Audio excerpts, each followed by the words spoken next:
Auschwitz, एक ऐसा नाम जो मौत, डर और असहनीय पीड़ा का प्रतीक बन चुका है। एक ऐसा स्थान जहां लाखों लोगों को मार डाला गया। और इस नरक में कोई अपनी मर्जी से क्यों जाना चाहेगा? पर एक व्यक्ति ने ऐसा किया। वो वहां पीड़ित नहीं, बल्कि जासूस बनकर गया। उसका नाम था विटोल्ड पिलेक्की। विटोल्ड पिलेक्की का जन्म 1901 में पोलैंड में हुआ था। वह एक सच्चे देशभक्त, सैनिक और स्वतंत्रता सेनानी थे। जब 1929 में नाजी जर्मनी ने पोलैंड पर हमला किया, तब उन्होंने प्रतिरोध आंदोलन ज्वाइन किया। धीरे धीरे लोगों को गायब होते देख एक सवाल उठने लगा, आखिर ये सब कहां जा रहे हैं? पिलेस्की ने जो योजना बनाई वह पागलपन जैसी लगती है।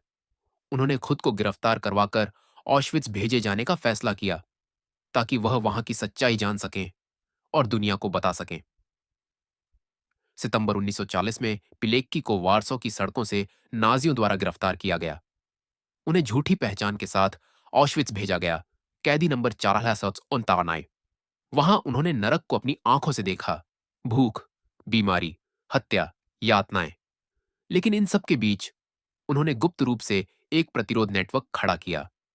बाहर संदेश भेजे, रेडियो बनाए और पहली बार दुनिया को ऑशविट्ज की सच्चाई बताई। पिलेक्की और उनके साथी अन्य कैदियों को हौसला देते रहे, प्लानिंग करते रहे और रोज मौत से लड़ते रहे। उन्होंने जो रिपोर्ट्स बाहर भेजी, उनमें लिखा था गैस चैम्बर, सामूहिक हत्याएं और मानव प्रयोग। लेकिन अफसोस, दुनिया को यकीन नहीं हुआ। पिलेकी खुद कमजोर हो रहे थे, लेकिन उम्मीद उन्हें आगे बढ़ाती रही कि कभी ना कभी कोई उनकी आवाज सुनेगा। 1943 में लगभग 3 साल ऑशविट्ज में बिताने के बाद उन्होंने पलायन का फैसला किया। एक रात उन्होंने दो साथियों के साथ भागने की योजना बनाई। बेकरी की खिड़की से निकले, गार्ड को बेहोश किया और रात के अंधेरे में गायब हो गए। उनके पास था ऑशविट्ज का पूरा सच और अब वह उसे दुनिया के सामने लाने को तैयार थे। दूसरे विश्व युद्ध के बाद पोलैंड पर सोवियत शासन का कब्जा हो गया। पिलेक्की, जो अब भी स्वतंत्र पोलैंड के लिए लड़ रहे थे, उन्हें 1947 में सोवियत गुप्तचर एजेंसी ने गिरफ्तार कर लिया। उन्हें यातना दी गई, झूठे केस में फंसाया गया और 1948 में मार डाला गया। उनकी कहानी को दशकों तक दबा दिया गया। आज विटोल्ड पिलेक्की को 20वीं सदी के सबसे बहादुर व्यक्तियों में गिना जाता है।